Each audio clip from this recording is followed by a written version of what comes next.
So we're at the spot at Yorkgate Mall with Miss Gay McDougall. How are you today? I'm fine. I'm doing well. And you're a representative for United Nations. Can you explain to our viewers a little bit about your role? Sure. I'm the United Nations independent expert on minorities. And one of my tasks is to go to countries around the world, like Canada. I'm here for this purpose, to look at how minority populations are faring in their homes and how the government policies and laws are impacting on them. And I write a report and I report back to the United Nations about what I found. So Canada's a big country. Why are you here in Jane-Finch? We did a community tour and an earlier leadership roundtable discussion. Why Jane-Finch? Well, I think that this is a neighborhood that represents the diversity of this province, of this city, of this province, and of this country. And in that, it is a very important ground zero, if you will, for measuring how well the government is or is not doing in creating the kind of lifestyles for minorities that it pledges to do on the federal and international levels. So this is a test of what is real on the ground. So from your discussions, what really took you aback? Well, I was taken aback really at the degree of poverty among minorities and the sort of sense of hopelessness that a lot of people have, especially youth, about their futures. You know, a lot of people are immigrants to this country and they come in seeing themselves as making a better life and making a better life for their children.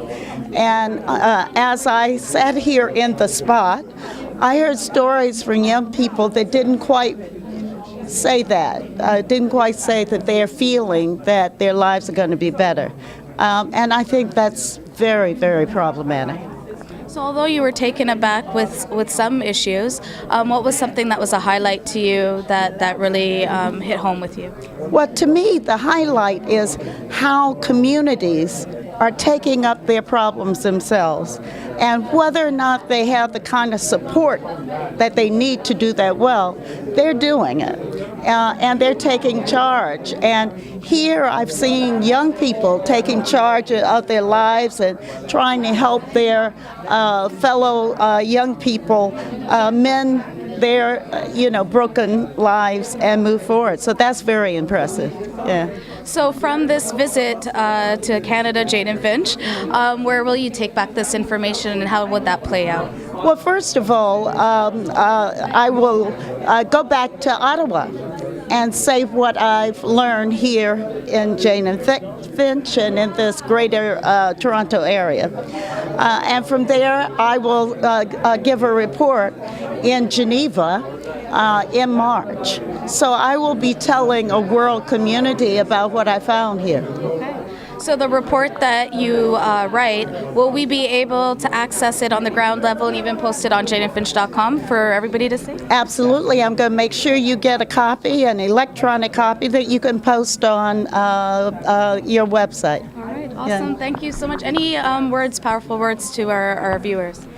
Well, I think the most powerful thing to remember is that you can take charge of your lives, and you can, with unity among a lot of you, make your government accountable. And that's the critical thing. All right. Thank you so much for your time today. Thank you. All right. For janeandfinch.com, this is Butterfly. Peace. The Canadian government has ignored places like Jane-Finch and, let's say, 13 priority neighborhoods. How do we then go to the United Nations to then advocate, or who do we reach out to then get the support of the United Nations to then make a difference locally? You're here for, an hour or two, and then it's like, oh, the dream, right?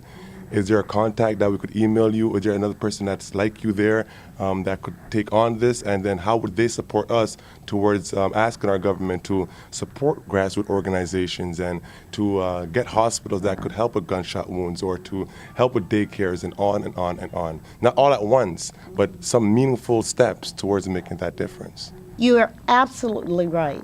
that the United Nations is a collection of governments that come together presumably to develop some rules among them and to abide by those rules. It's not always the case that they do either. But one of the sets of rules that they have developed are human rights laws and principles, et cetera, that are quite general on one level.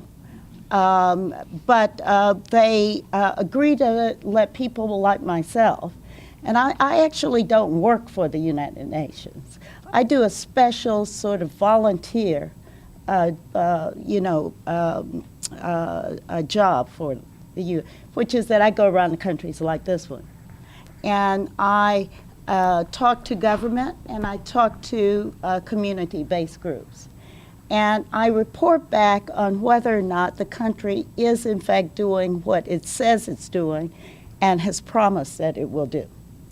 Canada has agreed to some specific human rights treaties, and I'm here to see whether or not in fact they are fulfilling their promises.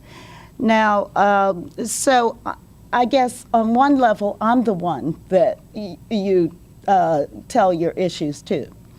There's nobody else behind me who's going to be able to be the person that you call. Because what happens at this level is a little more general than funding to your group. I'm going to go back and say that Canada is not doing enough to meet the needs of real people on the ground. That's not going to directly get you your group funding. And I'm going to make some specific suggestions. But the reality is that really we have to push your government to have the political will to do the detailed stuff. We can only do so much. You've got to do the rest, and it's got to be far more than we can do. There are some things you can do that would pop to mind. There's the political process. And you got to figure it out. And what happens at your level that you could do that would be effective. If you have the possibility of voting, if you are citizens and have the you absolutely must do that.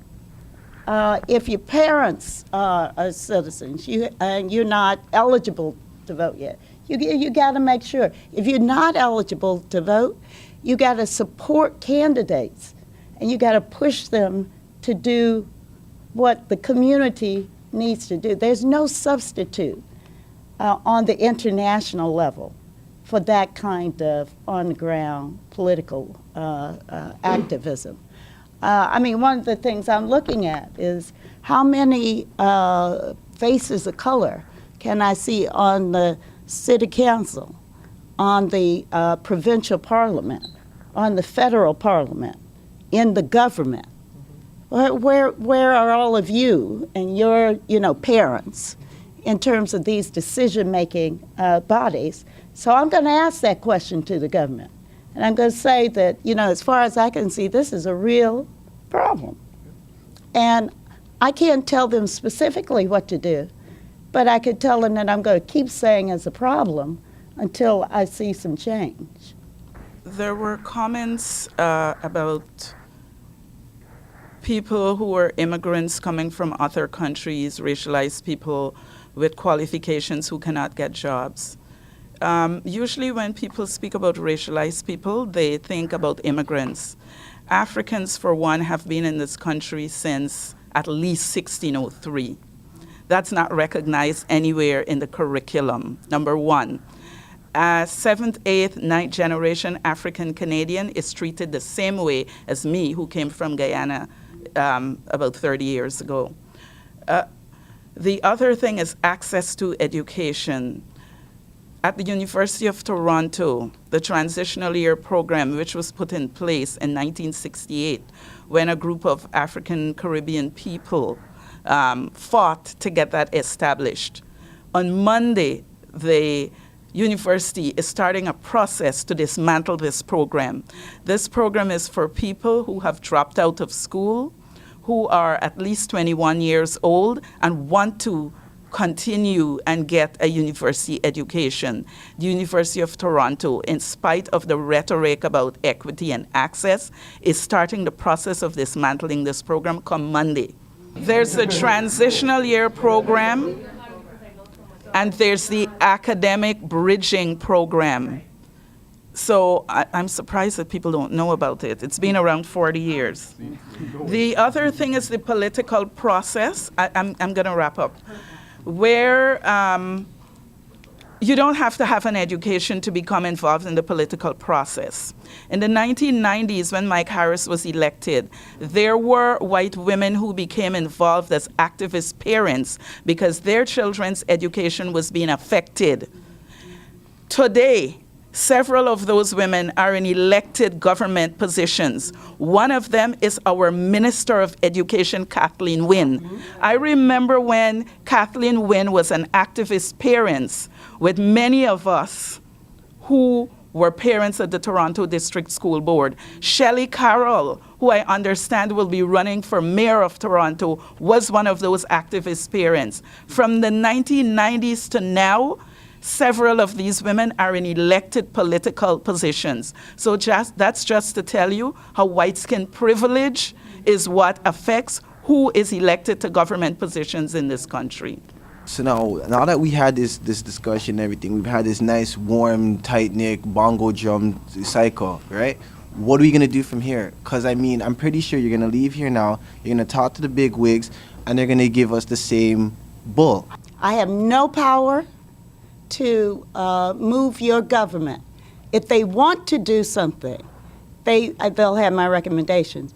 You are the one that has the power to move your government. Nobody gonna do it for you. How do we bring them in here? Well then, who is the member of the council? Who is the member of the council in this area? Have you been to see him? How many of you go to see him at any one time? When you call producer, he'll give you an automated message that will say, You know, I mean, you have to, sometimes you have to present yourself in a way that you will not be ignored. Now, I'm not saying this is easy. And so don't, you know, and I'm not saying that you're not against great odds. But what I am saying is that you cannot look for somebody outside to do it for you. It won't happen.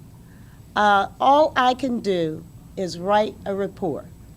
Now, when you get the report, you might want to think of creative ways to take this report to, you know, your member of the council, your provincial parliament, and say, look at what the UN has said. Aren't you embarrassed? But that's unfortunately all I have to offer. It was very encouraging to see so many youth speaking up.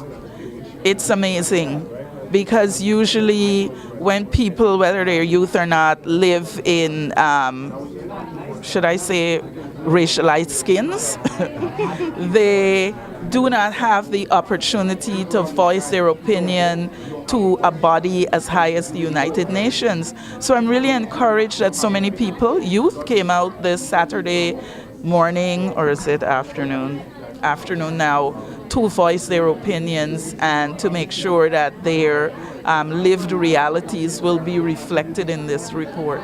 No, but honestly, what I seen from this was Alvin Curling and Roy McMurtry, the Honorable, both of them are Honorable, doctors, I believe. They just did the youth of violence report, and that was a year ago, sanctioned by Dalton McGuinty, the great premier, and nothing has been done.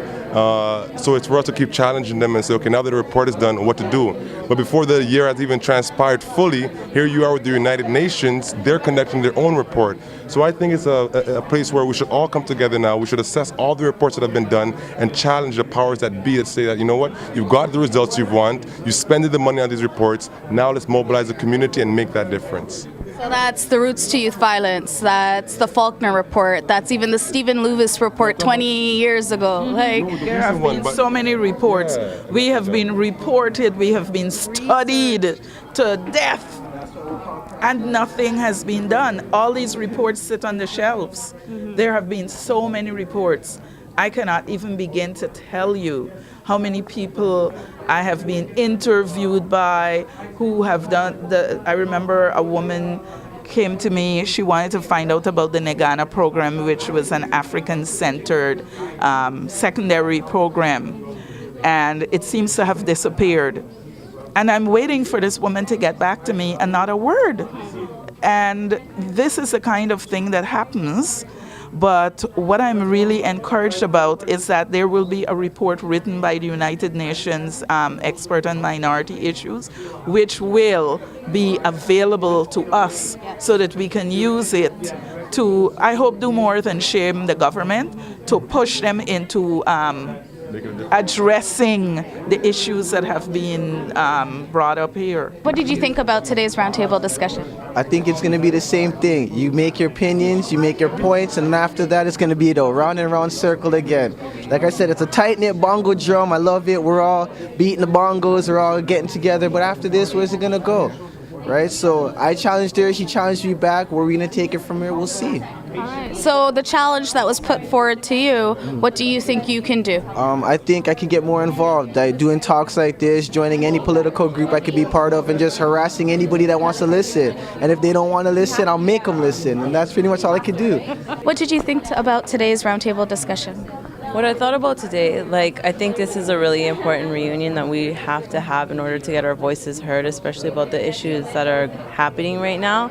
It's just, the worry about this is where it ends. You have what you have to say, and that's it. It doesn't go anywhere from here. So basically, we're here, we get our voices heard, and we're waiting for the change that we really need urgently. Because people don't come here and assume these things. No, we come here with our stories to share, and this is what needs to be heard, not what people assume, our stories.